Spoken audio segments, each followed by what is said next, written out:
শুরু করছি জেলার সারাদিন আপনাদের সঙ্গে আমি মধুবন্তী। শুরুতেই যে খবরে নজর রাখবো পুরুলিয়ার খবর, যেখানে মানবাজারে হাড় হিম করা ঘটনা ঘটেছে। ছাত্রের হাতে খুন ছাত্র, পড়ুয়া মৃত্যুতে ছুটি পেতেই ক্লাস 1 এর পড়ুয়াকে থেঁতলে খুন করে ক্লাস 8 এর ছাত্র, প্রাথমিক অনুমান পুলিশের। ক্লাস 1 এর পড়ুয়াকে থেঁতলে খুন, গ্রেফতার অষ্টম শ্রেণীর এক ছাত্র। স্কুলে ছুটির লোভে খুন বলে প্রাথমিকভাবে অনুমান পুলিশের। স্কুলে ছুটির প্রয়োজন, বড়দের কাছে শুনেছিল কোনো পড়ুয়ার মৃত্যু হলে স্কুলে ছুটি পাওয়া যায়, আর সেই কারণে প্রথম শ্রেণীর ছাত্রকে থেঁতলে খুনের অভিযোগ উঠল অষ্টম শ্রেণীর এক ছাত্রের বিরুদ্ধে। পুরুলিয়ার মানবাজারে শিউরে ওঠার মতো ঘটনা। অভিযুক্ত ছাত্রকে গ্রেফতার করেছে পুলিশ। প্রথমে অভিযুক্তকে পুরুলিয়ার শিবুলিয়া আনন্দমঠ জুভেনাইল জাস্টিস বোর্ডের কাছে পেশ করা হয়, পরে সেখান থেকে হুগলির কল্যাণ ভারতী হোমে পাঠানো হয়। পুরুলিয়ার মানবাজার থানার জবলা এলাকার ঘাসতরিয়া সারদা শিশু মন্দির আবাসিক স্কুলে ঘটনাটি ঘটে 30শে জানুয়ারি। গত মঙ্গলবার সন্ধ্যায় স্কুলের মাঠে খেলার পর থেকেই সুদীপ মাহাতো নিখোঁজ হয়ে যায়। সন্ধ্যের সময় পাশের একটি পুকুরের ধার থেকে তাকে উদ্ধার করা হয়। স্থানীয় হাসপাতালে নিয়ে গেলে চিকিৎসকরা তাকে মৃত বলে ঘোষণা করেন। এইখানে আঘাত আছে, নাকে রক্ত বেরোচ্ছে, তারপর কানে রক্ত বেরোচ্ছে, মুখে রক্ত বেরোচ্ছে, এখানে একটা আঘাত আছে। তদন্ত এখন দেখো মেডিকেল হচ্ছে। কোন চাইছেন তো? আমরা তদন্ত পোস্টমর্টম হোক, তদন্ত চাইছি, এরা যেন সঠিকটা যেন তদন্ত হয় এবং নিরপেক্ষ তদন্ত হয়, যেন শাস্তি পায়। হোস্টেলের বন্দি দশা থেকে মুক্তি পেতে এই খুনের ঘটনা ঘটিয়ে থাকতে পারে ওই কিশোর। প্রাথমিক তদন্তে এমনই অনুমান পুলিশের। অ্যাপারেন্টলি আমাদের কাছে ওই ছেলেটি যেটা কনফেস করেছে যে ওদের একটা ছুটি ফুটির পাওয়ার ব্যাপার ছিল, ও ভেবেছিল যে কেউ মারা গেলে ছুটি পাওয়া যাবে। এটা অ্যাপারেন্টলি আমাদের কাছে ও স্বীকার করেছে, আমরা ব্যাপারটা ভেরিফাই করছি। ঘটনার ভয়াবহতায় শিউরে উঠেছে শিক্ষা মহল থেকে অভিভাবক অভিভাবিকারা, আতঙ্কিত স্কুলের অন্য পড়ুয়ারাও। পুরুলিয়া থেকে তপন হালদারের রিপোর্ট, কলকাতা টিভি। চোখ রাখবো পরের খবরে। ক্যাগ রিপোর্ট নিয়ে তুমুল তরজা। তৃণমূলের দুর্নীতিকে হাতিয়ার করে ফ্রন্ট ফুটে বিজেপি। বিরোধী দলনেতার যেটা দাবি যে ক্যাগ রিপোর্টে অসংখ্য ভুয়ো অ্যাকাউন্টের উল্লেখ রয়েছে। সুর চড়িয়ে রাজ্য মন্ত্রিসভার বিরুদ্ধে এফআইআর এর দাবি করেছেন, রাজ্যপালের হস্তক্ষেপ দাবি করেছেন শুভেন্দু অধিকারী। ক্যাগ রিপোর্টে কয়েকশো ভুয়ো অ্যাকাউন্টের তথ্য, ক্যাগ রিপোর্টের ছত্রে ছত্রে চুরি দুর্নীতির তথ্য। ক্যাগ রিপোর্টে ভয়ঙ্কর ভয়ঙ্কর তথ্য দিয়েছে, কয়েকশো ভুয়া অ্যাকাউন্টের তথ্য দিয়েছে যে অ্যাকাউন্টের কোনো এক্সিস্টেন্স নেই। একেবারে স্কিমেটিক ফান্ডকে ডাইভারশন করে মিসেলেনিয়াস এক্সপেন্ডিচার, সব ধরনের চুরি, জোচ্চুরি, দুর্নীতি, ভ্রষ্টাচার তার ছত্রে ছত্রে ক্যাগ রিপোর্টে আছে। লোকসভা ভোটের আগে ক্যাগ রিপোর্টকে হাতিয়ার করে রাজনৈতিক তরজা তুঙ্গে। আক্রমণ পাল্টা আক্রমণের শাসক বিরোধী। কয়েকদিন আগেই ক্যাগ রিপোর্টকে সামনে রেখে মমতা সরকারের বিরুদ্ধে সরব হন বিজেপির রাজ্য সভাপতি সুকান্ত মজুমদার। অভিযোগ করেন প্রায় 2 লক্ষ কোটি টাকা খরচের হিসেব দেয়নি রাজ্য, জমা করেনি ইউটিলাইজেশন সার্টিফিকেট। এর 48 ঘন্টার মধ্যেই প্রধানমন্ত্রীকে চিঠি মুখ্যমন্ত্রী মমতা বন্দ্যোপাধ্যায়ের। চিঠিতে মমতার উল্লেখ, মাননীয় প্রধানমন্ত্রী, এটা রিপোর্ট করা হয়েছে যে 2002-03 সাল থেকে 2020 থেকে 21 এই সময়ের মধ্যে ইউটিলাইজেশন সার্টিফিকেট জমা করার বিষয়টি বকেয়া পড়ে আছে। টাকার অঙ্কে যা 2,29,099 কোটি। স্ক্রুটিনির পর দেখা গিয়েছে যে সংশ্লিষ্ট দপ্তর নির্দিষ্ট সময়েই কেন্দ্রের কাছে ইউটিলাইজেশন সার্টিফিকেট জমা করেছে। আমি একটা স্ট্রং লেটার প্রাইম মিনিস্টারকে লিখেছি, আপনাদের কাছে পেয়ে যাবেন। এইখানে বসে সই করলাম। ক্যাগ যে কথাটাই জানে না সেটাই লিখেছে। কোনোদিন এটা হয়নি, প্রত্যেকটা ইউটিলাইজেশন সার্টিফিকেট গেছে, টোটাল মিথ্যে কথা। সোমবার ক্যাগ রিপোর্ট নিয়ে আলোচনার জন্য কেন্দ্রীয় অর্থমন্ত্রী নির্মলা সীতারামনের সঙ্গে দেখা করেন শুভেন্দু অধিকারী। মঙ্গলবার থেকেই জোরদার আন্দোলনে নামে রাজ্য বিজেপি। ক্যাগ নিয়ে রাজ্য মন্ত্রিসভার বিরুদ্ধে এফআইআর এর দাবি করেছেন শুভেন্দু। রাজ্যপালের হস্তক্ষেপের দাবি জানিয়েছেন তিনি। মন্ত্রিসভার বিরুদ্ধে এফআইআর এর দাবি। গভর্নরকে আমরা রিকোয়েস্ট করব যে আপনি ক্যাগকে রেকমেন্ড করুন টু লজ এফআইআর এগেইনস্ট মুখ্যমন্ত্রী Mamata Banerjee and her entire cabinet, কারণ ক্যাগের যে রিপোর্ট তাতে ক্যাবিনেট দায়বদ্ধ। বিজেপির বিক্ষোভ, বিধানসভায় তুলকালাম। বিধানসভায় মুলতুবি প্রস্তাব জমা দেন বিরোধী দলনেতা শুভেন্দু অধিকারী। ক্যাগ নিয়ে আলোচনায় বিরোধিতা করেন বিধানসভার অধ্যক্ষ বিমান বন্দ্যোপাধ্যায়। বিরোধীদের হট্টগোলে অধ্যক্ষ সভা মুলতুবি করে দেন। বিধানসভার দক্ষিণ গেটে বিক্ষোভ দেখায় বিজেপি।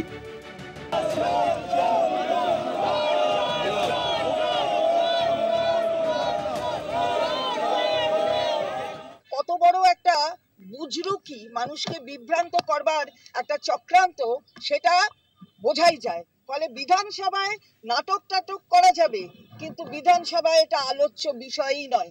কারণ এইটা কবে করেছে? যা কিছু হচ্ছে সব হচ্ছে 2021-এ হেরে যাবার জন্য। এইটা হচ্ছে 2022-এর ফার্স্ট রিপোর্ট, অর্থাৎ সালটা দেখেছেন 2003 থেকে 2021। মানে যা কিছু হেরে যাওয়ার পরে, তাই যদি হতো তাহলে 19-এর আগে বললে না কেন? তাই যদি হতো 14-র পরে বললে না কেন? কোনোটাই তো বলনি। ভোটের আগে শুধু রাজনৈতিকভাবে নয়, আইনের রাস্তাতেও তৃণমূলকে বিনতে চাইছে বিজেপি। ক্যাগ নিয়ে প্রধান বিচারপতির দৃষ্টি আকর্ষণ বিজেপি সাংসদ জগন্নাথ সরকারের। আগামী সপ্তাহে শুনানির সম্ভাবনা। কলকাতা টিভি। এদিকে বিজেপির ক্যাগ রিপোর্ট অভিযোগ নিয়ে পাল্টা উত্তর তৃণমূলের। বিধানসভায় নাটক করার জায়গা নয়। এই রিপোর্ট 2014-2019-এর আগে আনা হয়নি কেন? প্রশ্ন চন্দ্রিমা ভট্টাচার্যের। কত বড় একটা বুজরুকি মানুষকে বিভ্রান্ত করবার একটা চক্রান্ত, সেটা বোঝাই যায়। ফলে বিধানসভায় নাটক টাটক করা যাবে, কিন্তু বিধানসভায় এটা আলোচ্য বিষয়ই নয়। কারণ এইটা কবে করেছে? যা কিছু হচ্ছে সব হচ্ছে 2021-এ হেরে যাবার জন্য। এইটা হচ্ছে 2022-এর ফার্স্ট রিপোর্ট, অর্থাৎ সালটা দেখেছেন 2003 থেকে 2021। মানে যা কিছু হেরে যাওয়ার পরে, তাই যদি হতো তাহলে 19-এর আগে বললে না কেন? তাই যদি হতো 14-র পরে বললে না কেন? কোনোটাই তো বলনি। তো এখন বলে এসব বলে মানুষকে বিভ্রান্ত করা এখানে যায় না। এই প্রথম 100 দিনের কাজের দুর্নীতির তদন্তে রাজ্য ইডির তৎপরতা। সোমবার দিল্লি থেকে ফিরে প্রধানমন্ত্রীর মনরেগা প্রকল্পে রাজ্য সরকারের ভুরি ভুরি দুর্নীতির অভিযোগ তুলেছিলেন রাজ্যের বিরোধী দলনেতা শুভেন্দু অধিকারী। অ্যাকশনের কথা বলেছিলেন। আর মঙ্গলবার সকাল থেকে ইডির হানা কি সেই অ্যাকশন? প্রশ্ন উঠছে। বিরোধীদের তোপের মুখে বিজেপির রাজনীতি। প্রথমবার 100 দিনের কাজে দুর্নীতিতে তৎপর ইডি। পৃথক 5 এফআইআর এর ভিত্তিতে তদন্তে ইডি। রাজ্যের একাধিক জেলায় ইডির তল্লাশি। ঝাড়গ্রাম, মুর্শিদাবাদ, হুগলি, সল্টলেকে ইডি। চোর মমতাকে টাইট দিতে গেছিলাম, টাইট দিয়েছি। এটা দলই নয়, এটা একটা company, private limited company. Trinamool দল কে বলেছে? আমি তো 21 বছর ওই পার্টিতে ছিলাম, মন্ত্রী ছিলাম। ওটা একটা প্রাইভেট লিমিটেড কোম্পানি, দুজন মিলে চালায়, পিসিআর ভাই। 100 দিনে কাজের টাকা আটকে রাখা নিয়ে একাধিকবার প্রধানমন্ত্রী নরেন্দ্র মোদীর সঙ্গে দেখা করেছেন মুখ্যমন্ত্রী মমতা বন্দ্যোপাধ্যায়। দিল্লিতে অভিষেক, কলকাতায় মমতার ধর্ণা। সেই ধর্ণা মঞ্চ থেকে এ রাজ্যের 21 লক্ষ বঞ্চিতের ব্যাংক অ্যাকাউন্টে 21শে ফেব্রুয়ারি টাকা পাঠানো ঘোষণা করে দিয়েছেন মমতা। আর তারপরই ক্যাগ রিপোর্টকে হাতিয়ার করে রাজ্যের বিরুদ্ধে সরব বিজেপি। 100 দিনের কাজের টাকা 9-6-এর অভিযোগ। সেই অভিযোগেই এবার রাজ্যে মনরেগা প্রকল্পে দুর্নীতির তল্লাশিতে নামল কেন্দ্রীয় তদন্তকারী সংস্থা। মঙ্গলবার 7 সকালে ঝাড়গ্রামের সরকারি আবাসনে হানা দেন ইডি আধিকারিকরা। জেলা সংখ্যালঘু দপ্তরের প্রশাসনিক আধিকারিক শুভ্রাংশু মণ্ডলকে জিজ্ঞাসাবাদ করতে ইডির এই হানা। বাছুরডোবার আবাসন ঘিরে ফেলেন কেন্দ্রীয় বাহিনীর জওয়ানরা। খবর পেয়ে ঘটনাস্থলে পৌঁছয় ঝাড়গ্রাম থানার পুলিশ। তাদের আধিকারিকদের আবাসনের ভেতর ঢুকতে দেওয়া হয়নি। ইডি সূত্রে খবর, রাজ্যে 100 দিনের কাজে জাতিগত শংসাপত্র নিয়ে দুর্নীতির বিষয়ে তদন্ত শুরু করেছে তারা। হুগলিতে তল্লাশিতে গিয়ে ঠিকানা বিভ্রাট। চন্দননগর হরিদ্রাডাঙ্গার বাসিন্দা সন্দীপ সাধুখার বাড়িতে যাওয়ার বদলে ময়নাডাঙ্গার লজেন্স ব্যবসায়ী সন্দীপ সাধুখার বাড়িতে হাজির হন ইডি আধিকারিকরা। ঠিকানা বিভ্রাট স্পষ্ট হতে আধ ঘন্টার মধ্যে সে বাড়ি ছেড়ে বেরিয়ে যায় ইডি। পরে ধনেখালির বেলমুড়ি পঞ্চায়েতের নির্মাণ সহায়ক সন্দীপ সাধুখার চন্দননগরের বাড়িতে পৌঁছয়। সন্দীপ বর্তমানে খানাকুলের জগৎপুরের নির্মাণ সহায়ক পদে রয়েছেন। তার হরিদ্রাডাঙ্গার বাড়িতে মা ও স্ত্রী ছিলেন বলে সূত্রে খবর। বহরমপুরের প্রশাসনিক ভবনে কর্মরত এক ডেপুটি ম্যাজিস্ট্রেটের ভাড়া বাড়িতেও হানা দেয় ইডি। সঞ্চয়ন পান নামে ওই ডেপুটি ম্যাজিস্ট্রেটের ভাড়া বাড়িতে যান ইডি অফিসাররা। পঞ্চায়েতে দুর্নীতি মামলায় বহরমপুরে বহিষ্কৃত পঞ্চায়েত কর্মচারী রথিনদের বাড়িতেও হানা দেয় ইডি। রথিনদের নওদার পঞ্চায়েতের সচিব পদে কর্মরত ছিলেন। এর আগে দুর্নীতির অভিযোগে নওদা ও বেলডাঙ্গার বিডিও তাঁর বিরুদ্ধে অভিযোগ দায়ের করেছিলেন। দোষী প্রমাণিত হতেই আগে জেল খেটেছেন তিনি। বর্তমানে তিনি সাসপেন্ড রয়েছেন। তার বিরুদ্ধে দুর্নীতির পাহাড় প্রমাণ অভিযোগ রয়েছে। তার বাড়ি থেকে মাত্র 200 মিটার দূরেই ভাড়া বাড়িতে থাকেন মুর্শিদাবাদের ডেপুটি ম্যাজিস্ট্রেট সঞ্চয়ন পান। বহরমপুরে সঞ্চয়নের ভাড়া বাড়ি ছাড়াও তার সল্টলেকের বাড়িতেও হানা দেন ইডি আধিকারিকরা। এদিন সকালে সঞ্চয়ন পানের সল্টলেকের বাড়ি ঘিরে ফেলেন কেন্দ্রীয় বাহিনীর জওয়ানেরা।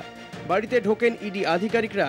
একে 100 দিনের দুর্নীতি তদন্তে রাজ্যে একের পর এক জায়গায় ইডির হানা, তার উপর সোমবারই শুভেন্দু অধিকারী হুঁশিয়ারি। আর এতেই দুয়ে 4 করে নিতে অসুবিধা হচ্ছে না তৃণমূলের।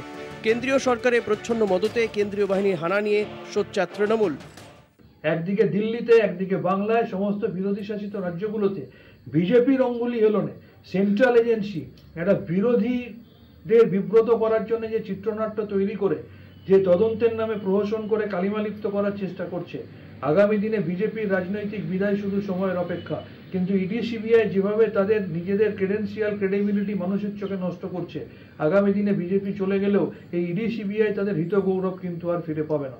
লোকসভার নির্বাচনের আগে রাজনৈতিকভাবে তৃণমূলের বিরুদ্ধে অস্ত্র শানাতে মাঠে নেমে পড়েছে বিজেপি। এবার অস্ত্র ক্যাগ। কলকাতা টিভি।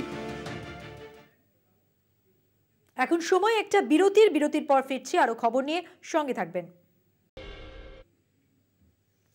নিজের প্রেমিকের সঙ্গে বান্ধবীর অন্তরঙ্গ ভিডিও তুলে ব্ল্যাকমেল করার অভিযোগে গ্রেফতার এক স্কুল শিক্ষিকা। গ্রেফতার ধৃত স্কুল শিক্ষিকার প্রেমিকও। ধৃত প্রেমিক কলকাতা মেট্রোয় কর্মরত। আর এই ঘটনায় বাজেয়াপ্ত করা হয়েছে ধৃতদের ফোন। নিজের প্রেমিক আর বান্ধবীর ভিডিও তুলে ব্ল্যাকমেল, ঘনিষ্ঠ ভিডিও তুলে টাকা আদায়। গ্রেফতার স্কুল শিক্ষিকা ও তার প্রেমিক। পঞ্চশায়র থানা এলাকার বাসিন্দা সুদীপ্তা মিত্র একটি বেসরকারি স্কুলের শিক্ষিকা। তার সঙ্গে ওই স্কুলে পড়াতেন এক তরুণী। তিনি সার্ভে পার্ক এলাকার বাসিন্দা। সুদীপ্তা মিত্রের সঙ্গে প্রেমের সম্পর্ক রয়েছে কলকাতা মেট্রো রেলের কর্মী প্রসেনজিৎ রাউতের। অভিযুক্ত প্রেমিক নরেন্দ্রপুর থানা এলাকার বাসিন্দা। সুদীপ্তার মাধ্যমেই প্রসেনজিতের সঙ্গে আলাপ হয় ওই তরুণীর। তিনজনই একসঙ্গে মাঝে মধ্যেই নানা জায়গায় ঘুরতে যেতেন ও সময় কাটাতেন। ঠিক কী হয়েছিল? পুলিশ সূত্রে খবর, সুদীপ্তার ইন্ধনেই ওই তরুণীর সঙ্গে প্রেমের সম্পর্ক তৈরি করেন প্রসেনজিৎ। ওই তরুণী বাড়িতে একাই থাকতেন। ঘটনার দিন তার বাড়িতে খাওয়া দাওয়ার আয়োজন করা হয়। প্রসেনজিৎ ও সুদীপ্তা দুজনেই উপস্থিত ছিলেন সেদিন। দুজনেই রাতে ওই তরুণীর বাড়িতে থেকে যাওয়ার পরিকল্পনা করেন। অভিযোগ, ওই তরুণীর সঙ্গে প্রসেনজিতের ঘনিষ্ঠ মুহূর্তের ভিডিও করেন সুদীপ্তা। সেই ভিডিও দেখিয়ে ব্ল্যাকমেল করেন সুদীপ্তা ও প্রসেনজিৎ। ওই তরুণীর কাছ থেকে তারা 20 লক্ষ টাকা এবং সোনার গয়না নেন। তরুণীর কাছ থেকে আরও টাকা চাওয়ার অভিযোগ। এরপরই নরেন্দ্রপুর থানার দ্বারস্থ হন ওই তরুণী। ও খুবই ভালো, বাচ্চাদের পড়ায়, বাচ্চা নিয়ে থাকে। ও যে এরকম আমি তো জানিই না। তো একটা বন্ধু ছিল, হয়তো ওই ওকে ফাঁসিয়েছে। তাকেও আমি ভালো করে চিনি না, তো হয়তো বা রাস্তাঘাটে 1-2 দিন দেখলেও দেখতে পারি, বলতে পারছি না। প্রথমত আমার মা স্কুলে পড়ায়, আর এই সব করবে বলে মা, মানে এটা হতে পারে না। এটা কোনো রকমভাবে কোনো একটা চক্রান্ত যে ঘটিয়েছে, মানে যে করেছে তার কখনো ভালো হবে না। এরকম এটা একজন শিক্ষিকা হয়ে এরকম অসামাজিক কার্যকলাপে লিপ্ত হয়ে পড়ছে, এটা আমার মনে হয় ভোগবাদী সমাজ ব্যবস্থার দিকে মানুষের ধাবিত হয়েছে, তার একটা প্রতিফলন ঘটতে চলেছে। এর বিরুদ্ধে মানে শিক্ষক সমাজেরই গর্জে ওঠা উচিত। কারণটা কি, শিক্ষকরা হচ্ছে পথ দেখাবে। সেটা যদি শিক্ষিকা একজন এত যদি তার অর্থের লোভ হয়, তাহলে সেক্ষেত্রে সমাজ ব্যবস্থা কিন্তু ভেবে দেখার দরকার আছে। ঘটনার তদন্তে নেমে শিক্ষিকা ও তার প্রেমিককে গ্রেফতার করে নরেন্দ্রপুর থানার পুলিশ। তাদের মোবাইল বাজেয়াপ্ত করা হয়েছে। নরেন্দ্রপুর থেকে সুখদেবদের রিপোর্ট, কলকাতা টিভি।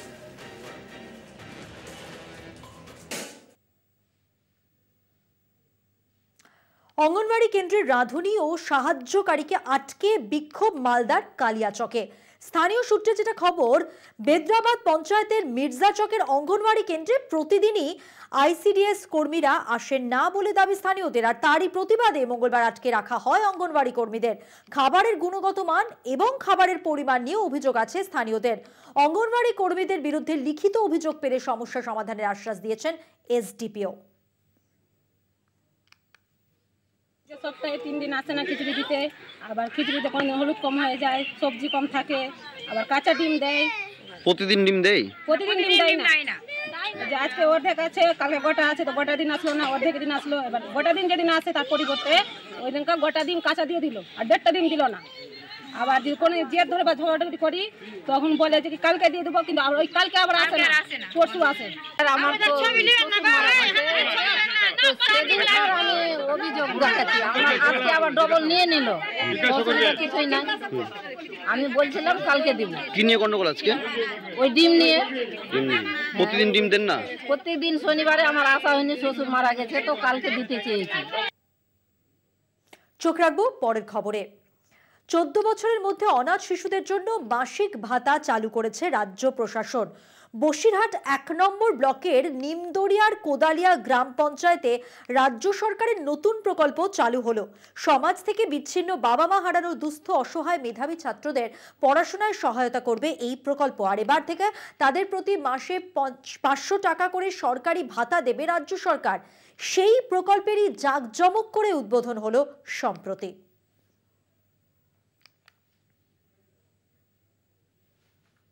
গরিব মানুষ বিড়ে বেঁধে খাই, কোনো রকম এইখান থেকে 500 টাকা সাহায্য পেয়েছি, এই থেকে আমার বাচ্চাটাকে পড়াশুনো করাবো।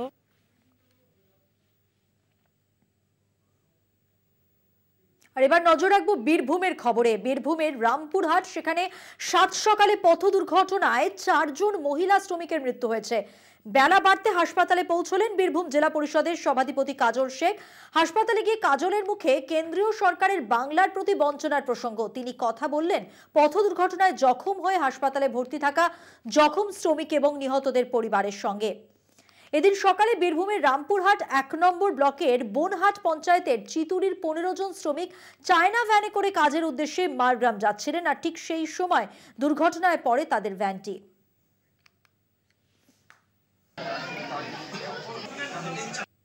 100 দিনের কাজ বন্ধ থাকার জন্য একটা এই ব্লক থেকে মানুষকে অন্য এরিয়া যেতে হচ্ছে কর্মসংস্থানের উদ্দেশ্যে। কেন্দ্র সরকারের বঞ্চনার জন্য এই ধরনের মানুষের অকাল মৃত্যু হচ্ছে। এটা আমরা নিশ্চিত হয়ে বলতে পারি এই মানুষগুলো শুধুমাত্র কেন্দ্র সরকারের বাংলাকে বঞ্চনা করার জন্য এই মানুষগুলোকে আমাদেরকে অকালে হারাতে হলো। ফের দুষ্কৃতী দৌরাত্ম্য টিটাগড়ে। টিটাগড় পুরসভার 15 নম্বর ওয়ার্ডে সিসিটিভি ক্যামেরা ভাঙা নিয়ে উত্তেজনা এলাকায়। আতঙ্কে বাজার বন্ধ রেখে বিক্ষোভ এলাকাবাসীর। অপ্রীতিকর ঘটনা এড়াতে পুরানো বাজারের অঞ্চলে লাগানো হয়েছিল সিসিটিভি। স্থানীয়দের যেটা অভিযোগ যে রাহুল মাহাতো নামে এক ব্যক্তি এই ধরনের কর্মকাণ্ড চালিয়ে যাচ্ছে। তোলাবাজির অভিযোগও রয়েছে তার বিরুদ্ধে। ঘটনাস্থলে যান 15 নম্বর ওয়ার্ডের কাউন্সিলর সোনু সাউ। গোটা ঘটনা খতিয়ে দেখছে খড়দা থানার পুলিশ।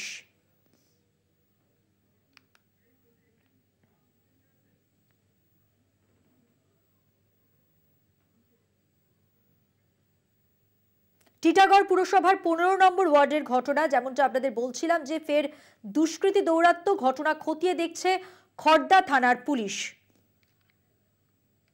সিসিটিভি ফুটেজ পাওয়া গিয়েছে এবং এই সিসিটিভি ক্যামেরাও বসানো হয়েছে সেই কারণেই। তবে সেই ক্যামেরা ভাঙা হয়েছে এবং এই ঘটনাকে কেন্দ্র করে যথেষ্ট উত্তেজনা রয়েছে এলাকায়।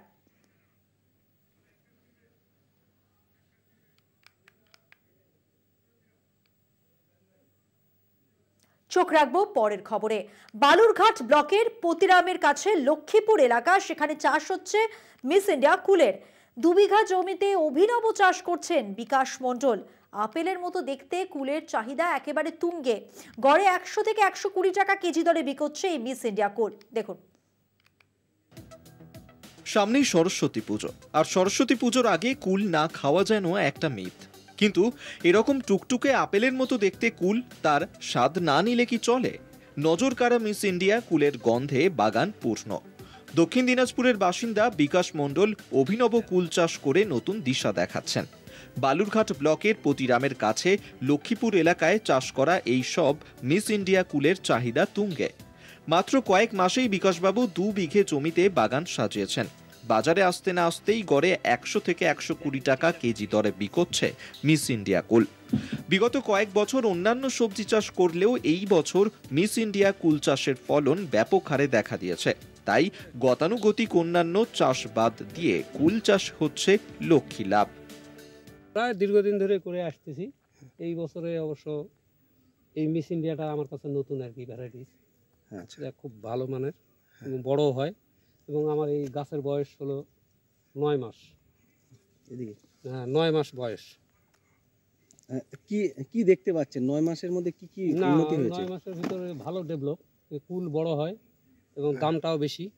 কত কেজি হয়? প্রায় 70 টাকা কেজি পাইকারি।